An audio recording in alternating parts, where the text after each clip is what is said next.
সব দিক থেকেই সুন্দরী, সব দিক থেকেই পারফেক্ট। তো হেয়াদের একটু যা দইবে না, এটি কোনো কথা?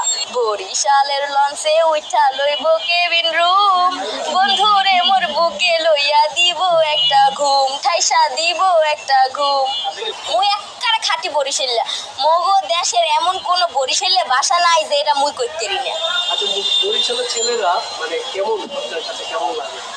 বরিশালের স্যারা আমি জানি না, বিকজ বরিশালের পোলাপাইন আমি বেশি একটা পছন্দ করি না, যেহেতু আমি নিজেই একজন বরিশাল্লা, এই তো মুই বরিশালের পোলাপাইন ভালো মতো চিনি যে কিরম হইতে রে। তো মুই হের লিগে বরিশালের পোলাপাইন অতটা পছন্দ করি না। আমি চাই মোর কপালে যেন বরিশালের পোলা একদমই না জোটে, কিন্তু কারণ মুই পছন্দ করি না। মুই বরিশালের মানুষ একটু মানু না, আমার বরিশালের পোলাপাইন জন্মের মতো আমার ভালোই লাগে না একটু। কিন্তু সবাই তো বলে যে বরিশালের ছেলেরা অনেক রোমান্টিক। জীবনেও না। কে বলছে বরিশালের পোলার রোমান্টিক? এই কথা যেটা কইবে হে হইছে